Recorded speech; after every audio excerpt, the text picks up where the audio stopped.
Bom dia a todos. Muito obrigado, Sérgio, pelo convite. É uma honra poder participar do simpósio. É uma honra poder falar para médicos, tem também aqui advogados, né? É uma honra e, ao mesmo tempo, muita preocupação. Eu fiquei passei 2 ou 3 dias tentando gravar a pronúncia para falar corretamente de alguns 2 ou 3 termos médicos só aqui. Espero que dê certo. Bom, meu papel hoje aqui é falar sobre inquérito policial para leigos em direito penal, processual penal, e de alguma forma que interesse, né, aos médicos. Eu espero alcançar esse objetivo ao final da apresentação. Se eu estiver falando muito baixo, podem me indicar que eu aumento o volume da voz aqui. Então vamos lá, doutores e doutoras, inquérito policial e nos casos médicos. Vou tentar fazer uma relação com casos médicos e o que significa o inquérito policial. Em primeiro lugar, é importante dizer que o inquérito policial está previsto no Código de Processo Penal Brasileiro, a partir do artigo 4º e vai até o 23º. São, então, alguns artigos tratando sobre um tema muito caro, muito importante, e que está presente na vida, né, da sociedade civil, independente de se trata de um caso médico ou não. O inquérito policial é um procedimento de prática diária nos departamentos de polícia.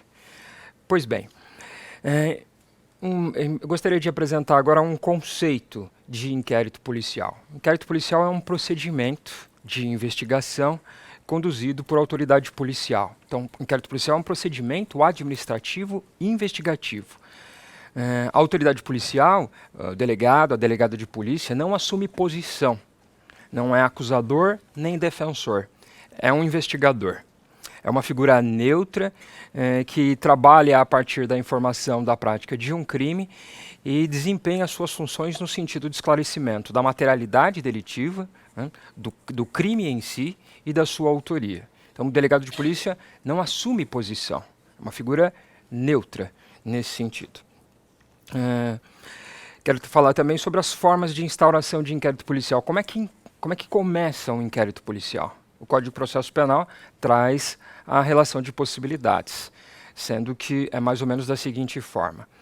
O inquérito policial pode ser instaurado a partir da comunicação de um fato criminoso pela própria vítima, por delação de um terceiro, uma pessoa qualquer que toma conhecimento da prática de um crime e leva ao conhecimento da autoridade policial, por requisição de um promotor de justiça, de um juiz de direito, uma juíza ou do ministro da Justiça em casos que envolvam o interesse do presidente da República. Não está permitido, a instauração de inquérito policial não está permitida a partir de denúncia anônima, tal como explicou o Dr. Mário Jorge no início da apresentação, como acontece com as sindicâncias que não admitem instauração a partir de denúncia anônima. Inquérito policial é a mesma coisa, denúncia anônima não. Então, se um paciente resolve levar a sua reclamação até ao conhecimento da autoridade policial, com a expectativa da instauração de inquérito policial, terá que apresentar nome, dados de identificação, de endereço, porque não se admite, no Brasil, de acordo com a legislação, de acordo com o Código de Processo Penal, a provocação de instauração de inquérito policial sem que o provocador dê as caras, né, apresente os seus dados de identificação. Até para evitar inquéritos policiais instaurados absolutamente sem justificativa, para fim de perseguição, aqui no caso dos médicos, né, perseguição de médico, tem que dar o nome. Doutores e doutoras, qual a finalidade do inquérito policial? Para que serve o inquérito policial? Para condenar? Para absolver o médico ou quem quer que seja que esteja sendo investigado? Não, o inquérito policial tem como função subsidiar a acusação. A acusação que é feita pelo Ministério Público, nos casos de ação penal pública que a gente fala, né? E do particular nos casos de ação penal de iniciativa privada. Sendo mais objetivo e menos técnico, o inquérito policial tem como finalidade sustentar uma acusação. Sem inquérito policial, a acusação se resumiria a uma história contada, montada por alguém no computador, e não se admite que alguém seja processado criminalmente sem que uma acusação esteja lastreada em elementos prévios de investigação, né, que tenha se referido à materialidade e autoria delitiva. Então, a função do inquérito policial é dar base para uma acusação que, por sua vez, provocará o início de um processo criminal no fórum criminal. Então, o delegado de polícia, a delegada de polícia, não instaura o inquérito policial para si, senão para subsidiar o Ministério Público futuramente. Qual é o prazo de duração do inquérito policial? O Código de Processo Penal estabelece no artigo 10 que o prazo é de 10 dias quando se tratar de investigado preso e 30 dias se solto. Os 10 dias, eles devem ser rigorosamente observados sob pena de macular a prisão do sujeito investigado. Então imaginem que o médico é preso em flagrante por um crime que tenha relação com o exercício da sua função. O delegado de polícia terá 10 dias para encerrar o inquérito policial, sob pena de macular a prisão que acometeu o profissional da área médica. Mas isso também vale para qualquer cidadão. Aqui estou voltando o curso para médico, as informações para os médicos. E 30 dias quando tiver gente solta, não tem ninguém preso. Esses 30 dias são prorrogáveis e não há uma limitação de prorrogação, de modo que existem casos de inquéritos policiais que tramitam há 5, 6, 7 anos na fase de delegacia. Tem casos que prescrevem por causa da duração excessiva da investigação policial, do inquérito policial. Mas, a rigor, a informação que eu posso passar para os doutores e doutoras são 2 prazos, 10 dias se tratar de gente presa, 30 se solta para concluir as investigações. A depender da complexidade da causa, exige perícia, exige laudo, esses prazos não serão observados, razão pela qual também o sujeito não poderá ficar preso ou permanecer preso enquanto essas coisas não se concluem. Um outro ponto muito importante é o que aparece aqui no final do slide, né, que é uma distinção entre atos de investigação e provas. Na fase de inquérito policial, doutores e doutoras, se produz aquilo que se chama ato de prova, que não tem o valor, o caráter, o peso de prova em si. Melhor dizendo, atos de investigação. Eu falei, me traí agora, atos de investigação e não atos de prova. Na fase de inquérito policial, se produz aquilo que se chama ato de investigação e não ato de prova. Porque, a rigor, o conceito de prova passa pela ideia daquilo que é submetido perante o juiz de direito, a juíza de direito, e também é disponível para as partes, acusação e defesa, né, exercerem aquilo que se chama de contraditório, ou ampla defesa, quando se refere exclusivamente à defesa. Então, o que é prova? Prova é aquilo que é produzido perante um juiz e submetido ou disponível para as partes poderem explorarem a prova em si, refutarem, questionarem, isso é prova. Na fase de delegacia isso não acontece. Na fase de inquérito policial, advogado não necessariamente está presente.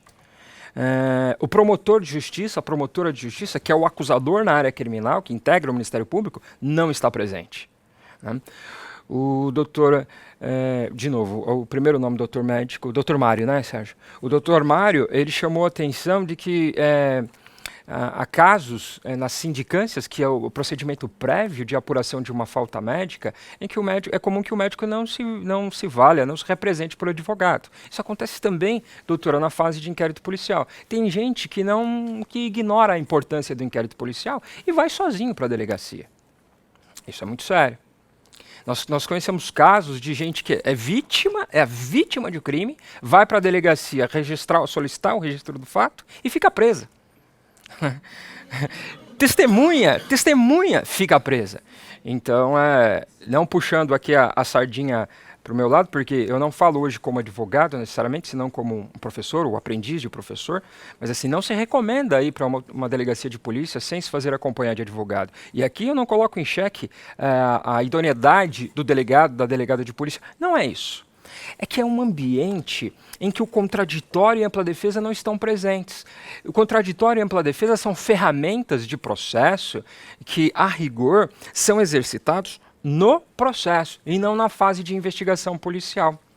Então, é muito delicada essa fase de investigação policial e o médico, a médica, não pode ignorar uma intimação da polícia ou se ignorar, que pelo menos não ignore a necessidade de um profissional habilitado, de preferência especialista, né, na área criminal, porque tal como na área médica, né, existem setores, na área de saúde, existem setores de especialização, os colegas sabem que na advocacia não é diferente, né?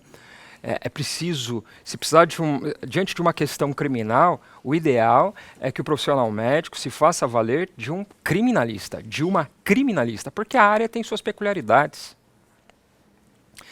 Então, aquilo que é produzido na fase de inquérito policial, a título de apuração, não deve receber a classificação ou a etiqueta de prova, porque prova é aquilo que nós falamos agora, que eu falei agora há pouco.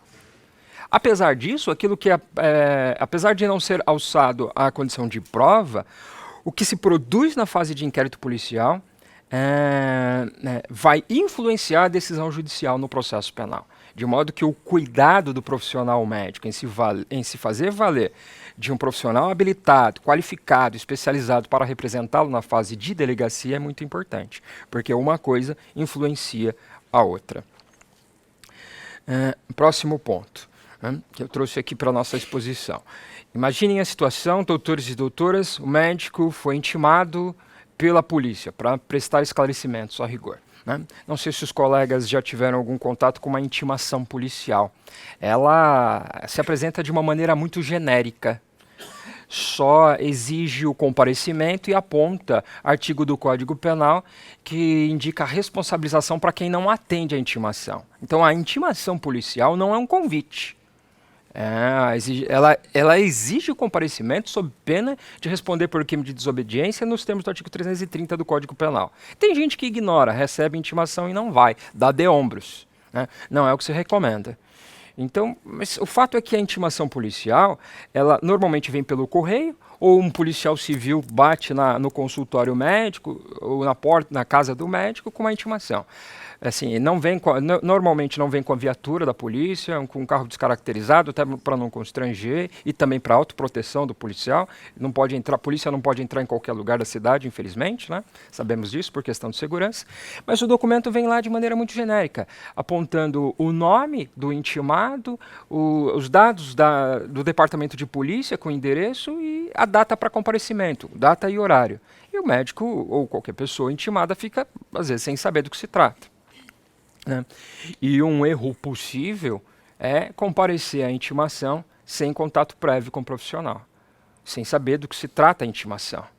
Porque às vezes pensa que é uma coisa e é outra. E há casos em que o comparecimento do médico faz com que ele realmente não saia mais da delegacia porque tinha lá um mandado de prisão temporária ou preventiva expedido em seu desfavor. Então o sujeito fica preso e surpreendido, pensando que era uma coisa qualquer e de repente era outra. Né? De modo que é importante esclarecer algumas coisas nesse sentido. Né? O médico foi intimado pela polícia. O que fazer? Nossa sugestão, né? Contratar advogado. Advogada, para que vá então até a delegacia de polícia, examine os autos, verifique o que existe contra o médico, agende uma reunião, uma nova reunião no escritório, apresente cópia do procedimento examinado, oriente o cliente em relação ao que está acontecendo e as possibilidades, e só a partir, então, de devidamente informado e esclarecido é que se compareça, se atenda à intimação. Não é incomum, doutores e doutoras, que o advogado, por insuficiência de tempo entre a chegada do cliente no escritório, né, e a diligência na delegacia para tomar conhecimento do caso, não é incomum que o prazo seja muito exíguo, pequeno. Razão pela qual é comum, por outro lado, o profissional de advocacia ligar para o escrivão de polícia responsável e solicitar uma alteração da data da intimação. Não, olha, vai ter que ser mais para frente, vamos mudar isso. E o cliente às vezes fica preocupado, mas pode fazer isso? pode, a relação do advogado com a polícia permite, né, isso. Justifica de alguma forma, aliás, justifica da forma correta, fala, olha, o cliente chegou no escritório há pouco tempo, não tive ainda um tempo suficiente para estudar o caso, para ir até a delegacia, e preciso da prorrogação, né, da data. Então é comum que o profissional de advocacia consiga alterar a data da intimação para ganhar tempo e assim poder se dedicar ao estudo do caso e realizar então uma defesa efetiva já na fase de investigação. Considerando que eu disse no início que, embora o inquérito policial, a rigor, não conte com provas, senão um ato de investigação, o fato é que ele influencia o processo penal. Então é muito importante. Então, com o advogado, a advogada, tendo retornado da diligência na delegacia, é importante reunir-se com o médico e expor o que está acontecendo, com cópia integral dos autos, né? O médico, quando a questão envolve efetivamente a área médica, isso está ligado também à linguagem médica, então é importante que o médico esclareça de maneira clara para o advogado as implicações ou os termos médicos e tudo que está sendo investigado para que se consiga produzir, criar uma estratégia defensiva eficiente. Quando falo criar estratégia defensiva, me refiro a isso dentro da moldura ética, né? A advocacia não tem nada a ver com ilegalidade, né? De modo que, então, é importante que se tome esses cuidados. Próximo tópico, a relação do médico com o advogado. É importante que seja uma relação clara, pautada por contrato de prestação de serviço, delimitando o trabalho. É importante que o médico não caia em promessas de advogado, porque o advogado não pode fazer promessa na medida em que ele não decide. Tal como a profissão do médico, a do advogado é de meio e não de fim.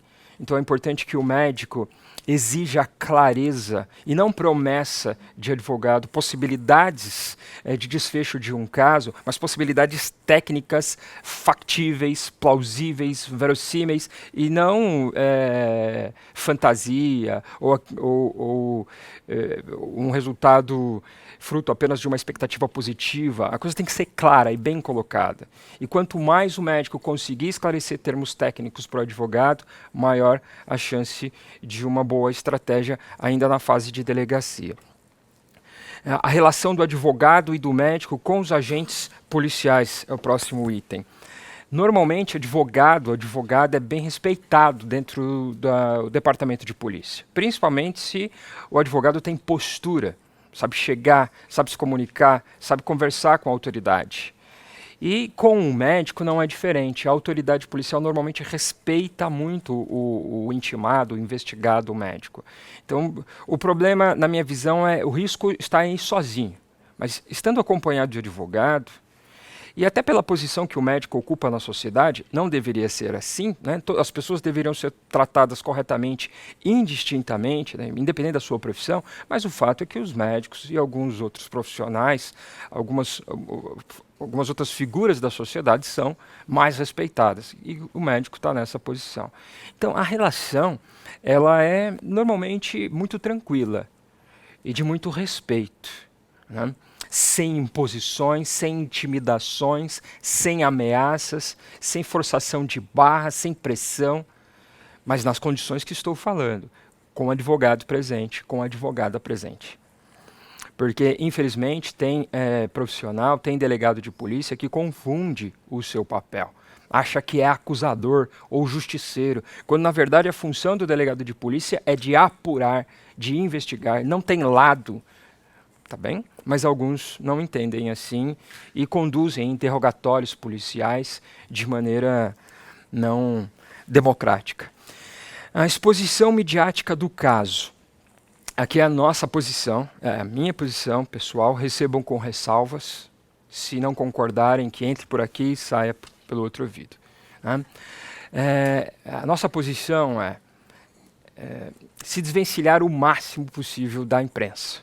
Não dar entrevista, o médico também não falar com a imprensa, Porque é possível que o médico esteja preocupado em se justificar perante os seus pacientes, familiares e amigos diante de uma investigação, de uma imputação. Mas assegura os colegas que, do ponto de vista jurídico, nada significa uma entrevista na imprensa. Não produz efeito nenhum uma entrevista concedida para a imprensa. E só vai expor ainda mais a imagem do colega. No condomínio todo mundo vai ficar sabendo, no consultório, no hospital.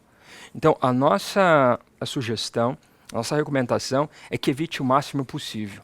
Não traz ganho nenhum a exposição do profissional médico, da médica, para a imprensa. Né? O ganho é zero, juridicamente falando.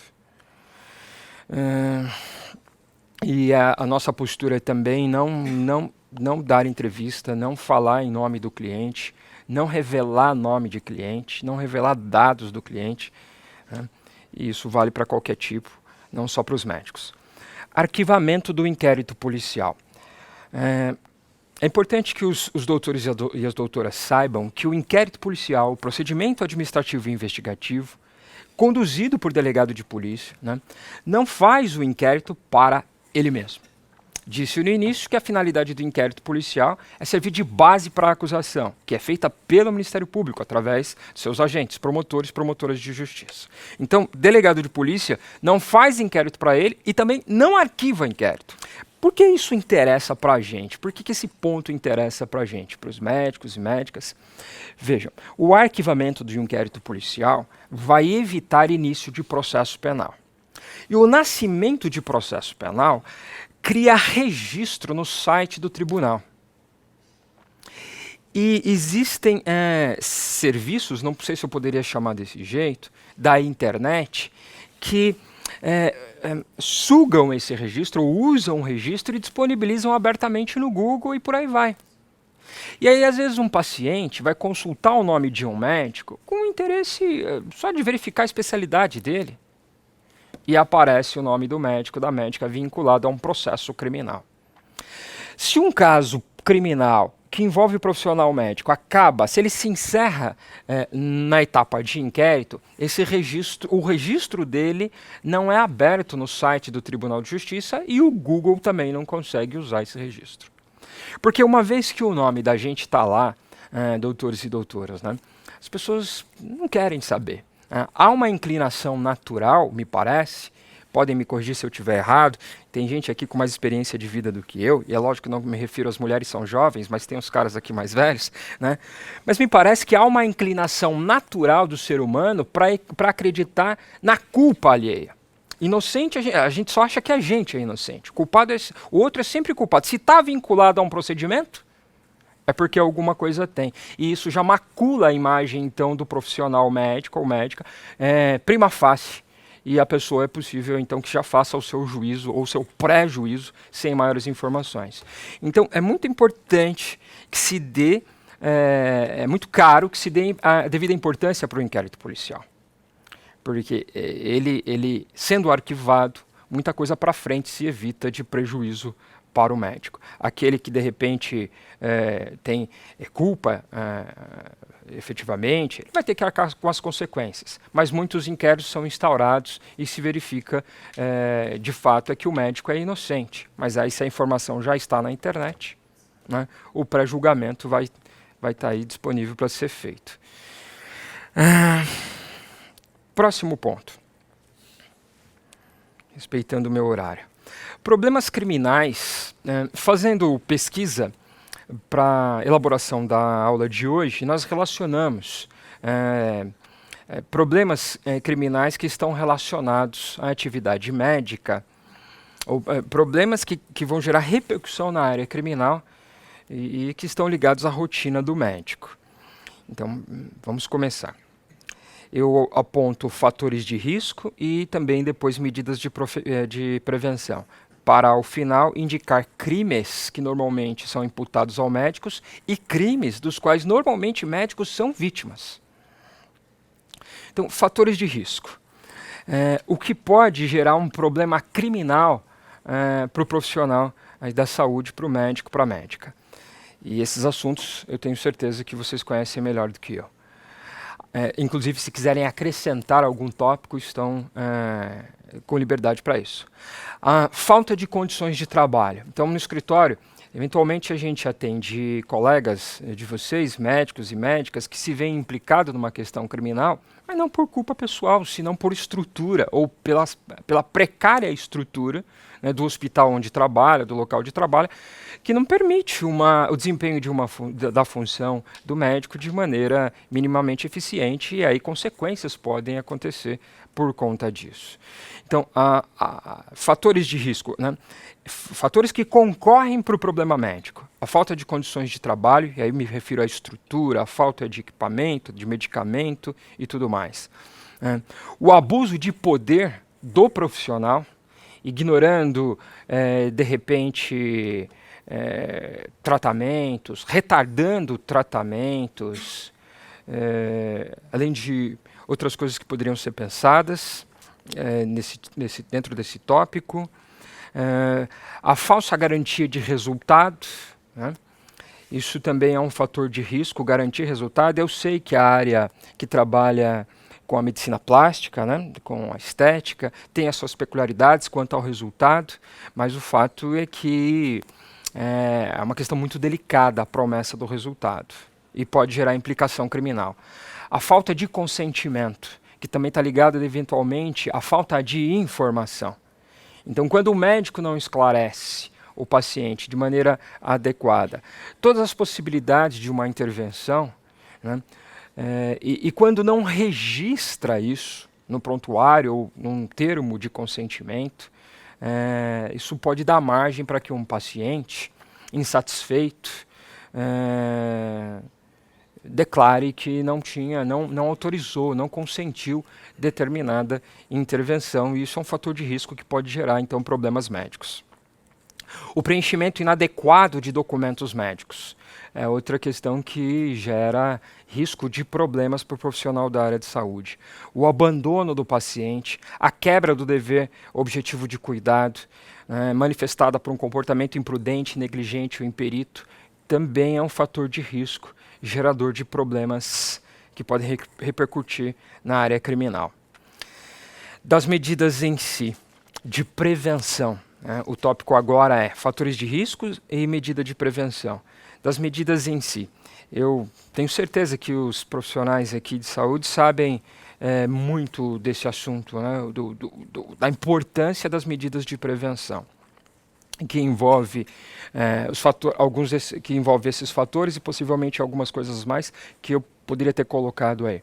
Mas assim, vai proteger o médico de demandas nos tribunais, vai proteger, vai evitar, vai prevenir, né, a tomada dos cuidados que estão aqui no telão. O dever de informação, né? Isso, eu imagino que seja um momento muito importante, muito delicado do atendimento médico, mas que vai evitar problemas. Quando o profissional esclarece devidamente o paciente de todas as possibilidades de uma intervenção médica e toma recibo disso, ele está se protegendo de uma demanda judicial. O juiz de direito, a rigor, ele é um ignorante nas questões médicas, como advogado também, ou promotor de justiça, e né, esses profissionais, os atores da área jurídica, eles tendem a verificar muito mais assim, o que dizem os termos médicos, ou muito menos o que dizem os termos médicos, e muito menos isso, e muito mais documentos de informação, que prestaram informação. Então, é muito mais nisso que um juiz de direito vai se apegar, né? Se todas as informações e implicações e possibilidades de uma intervenção médica previsíveis foram apresentadas e documentadas pelo profissional. Isso vai evitar a responsabilização criminal. Dever de atualização, os colegas sabem, na área da saúde, como é a área jurídica também, a gente precisa estar sempre se qualificando. Diante de uma demanda judicial, criminal, esse dado, a qualificação, o nível de especialização do médico também é muito importante. O juiz avalia isso, né, a qualificação do profissional para a formação da responsabilidade no eventual erro médico que está sendo discutido no processo. O dever de vigilância também é um outro fator importante para evitar demanda e responsabilização criminal. Então, omissões, eu coloquei alguns exemplos, troca errônea de medicamento, medicar por telefone, transfusões incompatíveis, são questões ligadas ao não dever de vigilância. Quando o médico age assim, ele incorre, ou ele cria um risco, né, para eles. Eu não sei o que os colegas médicos aqui pensam a respeito, por exemplo, de consultas, de indicação de medicamento por telefone. Então, eu sou pai, tenho um menino de 5 anos, uma menina de 11. Por várias vezes a gente ligou para o pediatra e falou, olha, está com febre, está com isso, e aí o médico informa por telefone. Mas também não sei se estou falando certo em relação a medicar por telefone, vocês é que são os profissionais da área. Dever de abstenção de abuso de poder, né, de abuso, então a precipitação, o oportunismo, o excesso de terapias, experiências humanas, essas coisas todas que estão relacionadas a abuso de poder, né, a abstenção disso também evita a demanda judicial criminal. Zelo com os documentos médicos. Isso aqui é o que vai, assim, que tem alguma chance de salvar o médico de uma imputação criminal. Né? Cuidado no preenchimento do prontuário. No termo de consentimento informado, receituários, atestados, relatórios, boletins, declarações. O advogado, ele precisa dessas coisas. Quando o médico aparece lá no nosso escritório, a primeira coisa que a gente pergunta é documento. O que o doutor tem de documentação? Para a gente é isso. Né? É o que vai ser importante. Pode. É difícil ou é fácil? Porque se for difícil é para o Sérgio. Tá bom. Perfeito. Que cada vez mais a medicina está sendo direcionada, né, para a medicina à distância, justamente com orientações à distância, né, e tal. Então, eu acho que cada vez mais o médico fica exposto a ser julgado com relação a isso, Sim. porque depende muito do outro lado, né? Porque Perfeito. O colega que está do outro lado, ou o profissional que está no outro lado, é muito desinformado até e não tem noção, muitas vezes. E aí você acaba se comprometendo ou dando uma diretriz ou até uma orientação médica com o fato que não é bem aquele fato que você recebe. É um desafio. E aí a gente acaba... Oi? Posso meter? Claro. Por telefone, ainda não fica depois a materialidade da coisa, né? Agora, o WhatsApp imprime... Fica. Né, fala, a sua conversa, eu digo isso, eu sou cirurgião vascular, trabalho no Hospital das Clínicas e sou num serviço de regulação de emergência lá, né, além das outras coisas que eu faço. E é muito comum isso, né? Às vezes, e cada vez mais a gente acaba recebendo coisas do Brasil inteiro, na verdade, e muitas vezes tem que julgar o que é urgência, não é urgência, e outros fatos, enfim. E existe uma tendência cada vez maior, né, não da gente da regulação, mas de orientação com relação a isso. E o profissional fica muito exposto. As nossas gravações são os nossos... A gente vai falar... Sim. A gente vai falar disso à tarde, né? Mas o fato é que a gente está numa transição, né? A gente está cada... A lei, ela sempre muda depois da sociedade, né? Primeiro a sociedade muda e depois o direito ele acompanha. E a gente está numa transição com toda a incorporação dessas ferramentas tecnológicas, ferramentas de comunicação, telemedicina, né? O CRM, enfim, agora que ele está regulamentando a telemedicina, até pouco tempo atrás isso era tabu também, não se podia falar disso. Se você falasse de dar orientação à distância para o paciente, ouvir à distância, isso já era visto como algo antiético. E agora que isso está começando a ser regulamentado por conta dessas alterações da sociedade que estão levando a uma mudança no modo como a gente vê tanto o exercício da medicina como as relações judiciais também, né? Então, acho que não existe ainda uma resposta para isso. Isso ainda está sendo construído. Em outras palavras, médico e advogado precisam ser amigos. Eu acho que é bom os advogados se interarem sobre essa evolução, né? Sim. Porque, no final, vocês vão acabar defendendo a gente. Sim. Mas, assim, é importante isso, né? Porque, muitas vezes, os fatos que a gente recebe não são reais. É verdade. Então, é muito comum. Você julga ou você dá uma orientação em cima do fato que você recebe. E quando você se depara com o paciente, né, é outra coisa. É outra coisa. É outra coisa completa. Socorro, né? Não, você nega a vaga, mas é considerado questão de socorro porque não estava exatamente como te passar. Aí você tem que responder por isso. Não, mas escuta, né? Por que você tomou essa atitude? Não, porque os fatos são esses. E essas coisas que as doutoras estão colocando, assim, que são da rotina e dos bastidores da atuação médica, essas coisas são ignoradas pelas pessoas. Até que a gente passasse a trabalhar com médicos lá no escritório, a gente não sabia, assim, como vocês estão submetidos a riscos e problemas diários. É incrível. E nesse intuito de você querer ajudar, É. né? Porque a gente tem sempre essa história, né? Nos Sim. nossos ombros, você tem uma profissão que você tem que ajudar, Sim. a gente acaba se comprometendo. Né? Pelo menos vocês ganham bem. Não o suficiente para advogar. É verdade. Bom, crimes comumente imputados aos médicos. E aqui sem muita novidade nesse aspecto. Lesão corporal, homicídio culposo, omissão de socorro. Sobre homicídio culposo, nós temos um caso no escritório de uma médica que está implicada numa situação de homicídio culposo por conta da morte, infelizmente, de uma criancinha de 2 ou 3 anos de idade. A denúncia contra ela começa baseada num atestado médico que foi emitido sem a alta médica.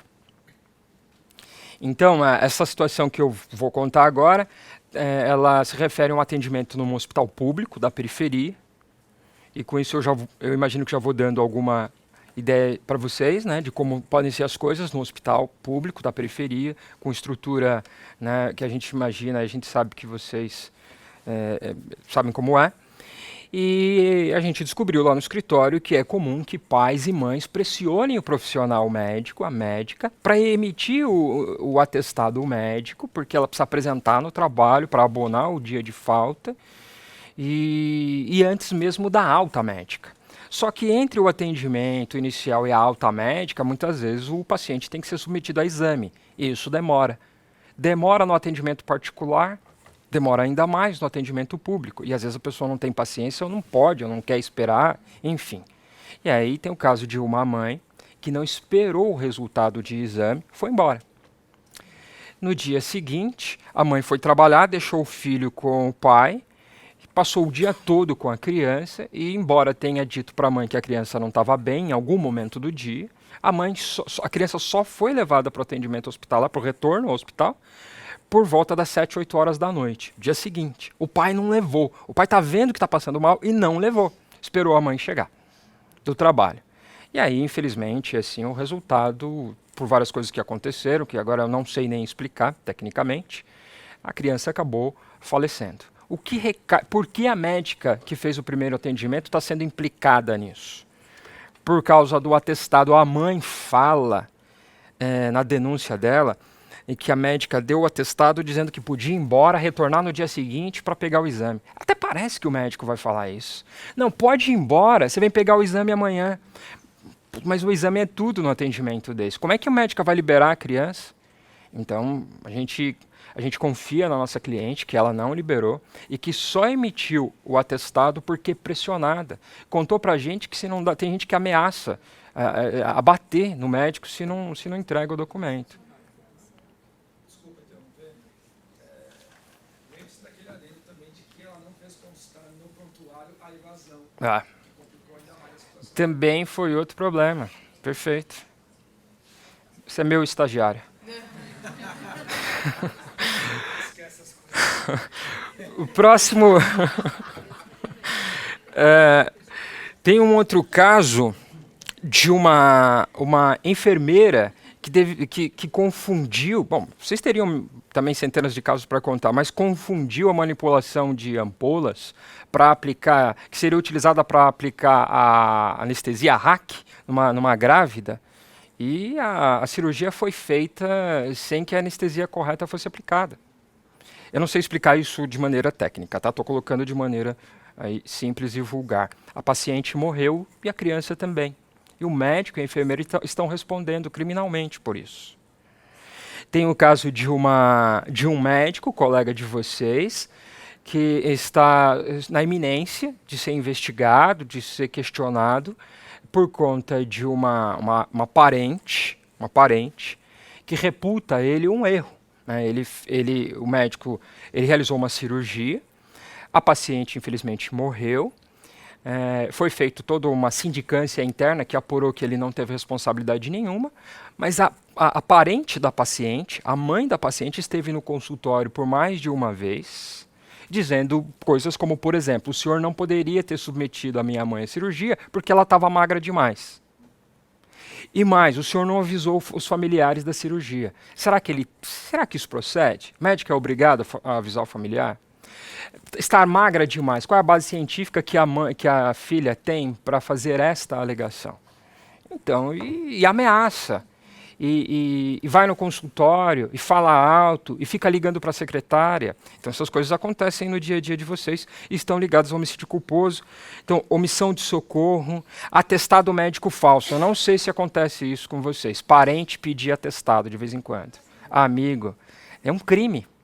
Eu falo para os alunos, né, se você tem parente médico, não peça atestado médico, você pode estar concorrendo para acabar com a carreira do seu parente. Porque isso é crime, né? Os colegas sabem, dar ao médico falso atestado. Ah, mas a pena, mas é o seu nome que fica vinculado. E hoje as informações estão no Google, para quem quiser. Já estou encerrando. Alteração de produto destinado a fins terapêuticos. Esse crime é gravíssimo, mas aqui o profissional deixou de ser médico. Aqui, na minha visão, ele passou a se tornar mesmo um criminoso. Né? Então, por exemplo, com a reutilização de material cirúrgico descartável, colocando a vida dos pacientes em risco. Tem um grupo de médicos que foi preso. O grupo foi preso em flagrante no Paraná por utilizar catéter mais de 15 vezes, o mesmo. Né? O que não se sabe, talvez, é que esse crime ele tem uma pena gravíssima. Olha, a mínima é de 10 anos. A pena desse crime não fica preso. Fica preso. Esse negócio de que no Brasil as pessoas não ficam presas, isso é mentira. O Brasil é o país que tem a maior população carcerária do mundo, em terceiro lugar. É o terceiro país que tem a maior população carcerária do mundo. E tem médico preso.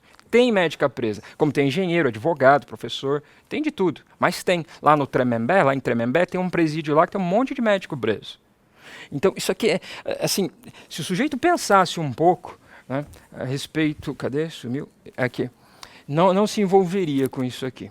Artigo 273 do Código Penal. Doutor? Estratégia jurídica. Se você for pego reutilizando o catéter do paciente, mata o paciente e a pena é menor. Isso. Perfeito. A experiência pessoal, não. 6 a 20 a pena do crime de homicídio. Ah, e se o senhor disser... É brincadeira falar para a câmera, tá? Se for culposo, é de 1 a 3. Todo crime cuja pena mínima não ultrapasse 1 ano, cabe em acordo judicial de suspensão do processo. Mas mais do que isso, aí só no escritório, doutor. Tá bem? Então, fraudes em contratos de prestação de serviços médicos para o poder público, estelionato, assédio sexual que o doutor Mário falou, né? É preciso tomar um cuidado enorme no atendimento do paciente, porque ele pode se tornar o seu pior inimigo. De repente, mal compreendido um movimento, uma fala do médico, acabou a carreira. Principalmente em épocas de gravação. Todo mundo tem o celular na mão. Acabou. Ninguém vai querer saber quantas pessoas você ajudou até então. E a tua vida, a tua carreira será reduzida a um erro. Pessoas que você nunca viu, não te conhecem, vão te julgar. É preciso tomar muito cuidado. Né? Muito cuidado. Caminhando para o final. Crimes comumente praticados contra os médicos. Difamação, injúria pelas redes sociais. A pessoa vai nas redes sociais e reclama do médico. Né? Lança o nome sobre um questionamento, sobre uma crítica qualquer. Ameaça. Tem médico que é ameaçado no hospital durante consulta. Tem médico que apanha em hospital público. Nesse caso, qual providência ser adotada? Ir até a delegacia de polícia, solicitar o registro de ocorrência, requerer instauração de inquérito policial, elaborar uma interpelação judicial criminal para questionar uma postagem feita em rede social que coloca em xeque a idoneidade profissional. Peraí, você falou o quê? Isso aqui, olha, a pessoa recebe em casa ou no trabalho uma intimação do Fórum Criminal com esse nome. E intimação criminal é diferente de cível. Criminal, tem que ir ao Fórum Criminal. Chega lá no Fórum da Barra Funda, que é o Fórum Central Criminal Estadual, primeira coisa que a pessoa vê é um monte de gente presa. Gente chorando, mãe chorando para um lado, mãe chorando para o outro. O ambiente do Fórum Criminal ele é bastante hostil. Pode ser comparado com o ambiente de UTI de um hospital. E as pessoas, né, que não se envolvem com crime não querem estar nesse ambiente. Então isso aqui é uma maneira de médico colocar a pessoa que faz ilação, ilação não é a melhor palavra, mas que faz ofensa, né, injustificada, e que escolhe os caminhos errados para demonstrar satisfação. Isso aqui é um caminho que faz colocar a pessoa no lugar dela. Quer tomar uma providência contra o médico, que use os canais legais de solução do problema, e não com exposição da imagem do profissional.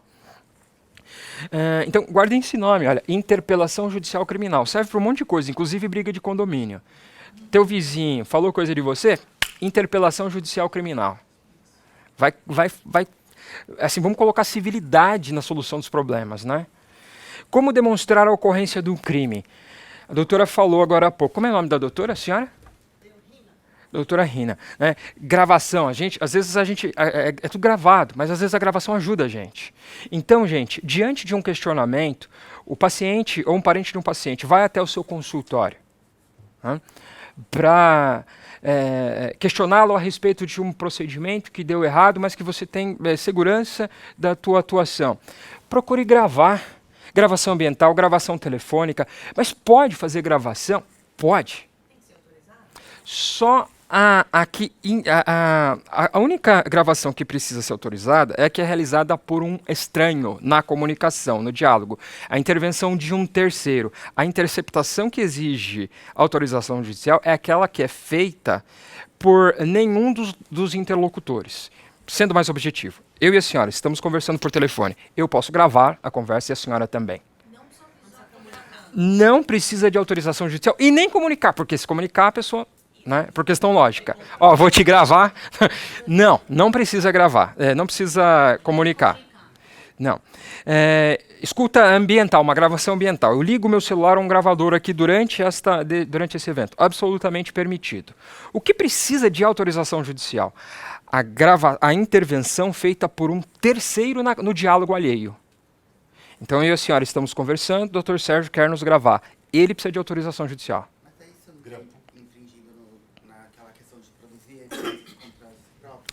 Veja, eu eu gravo a nossa conversa.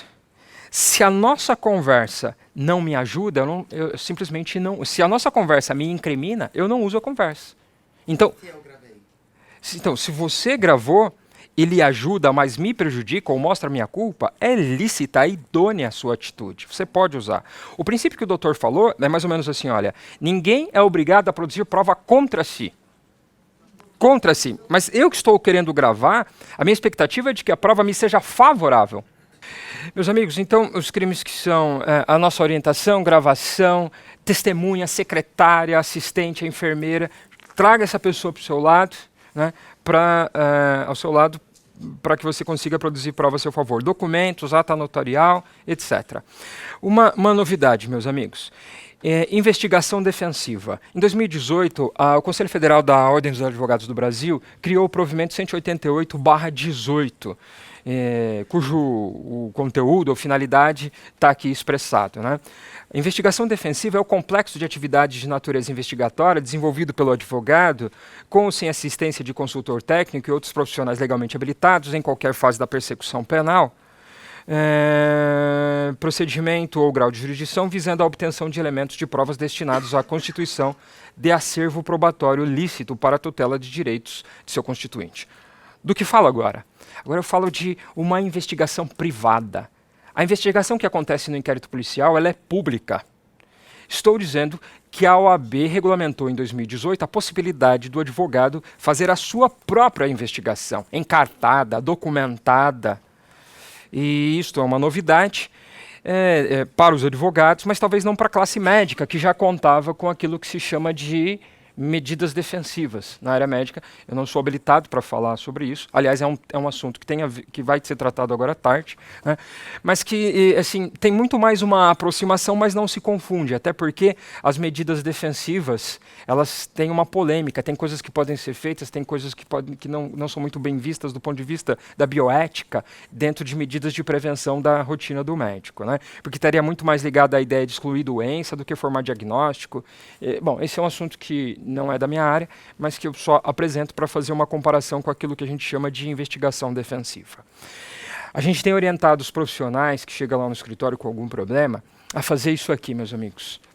Produção de documentos. Então, questionados por um paciente, alvo de uma sindicância no Conselho de Medicina, Federal de Medicina, que já organize, que produza documentos, que organize documentos já existentes, que utilize do protocolo de Londres, se for possível, porque, se for favorável, para não autoincriminação, né? Nos casos de incidentes clínicos, tem hospitais que contam com gerenciamento de análise do problema. E isso pode ser usado a favor do médico, pelo advogado, criando o seu próprio inquérito, e que vai ser utilizado dentro do inquérito público e policial. Tomada de depoimento testemunhal. Tem uma secretária, um enfermeiro, um colega médico que testemunhou um fato que está implicando, né, o sujeito. Colher o depoimento dessa pessoa, reconhecer a assinatura em cartório, ou então gravar o depoimento e ir armazenando prova para que isso tudo seja encartado no inquérito policial público, o policial. Tomada de depoimentos testemunhal, já falamos. Gravação ambiental ou escuta telefônica também pode, desde que seja como falamos agora há pouco. Armazenamento de conversas de aplicativo. Armazenamento de postagens em rede social com registro em ata notorial. Documentos. Provas. Para criar a ação de um inquérito policial defensivo, que será encartado no inquérito policial e cuja expectativa é desmotivar o promotor de justiça de oferecer uma acusação. Os slides estão disponíveis para quem quiser. Essa era a minha apresentação. Agradeço pela paciência e atenção. Meu nome é Rogério Neres. Muito obrigado.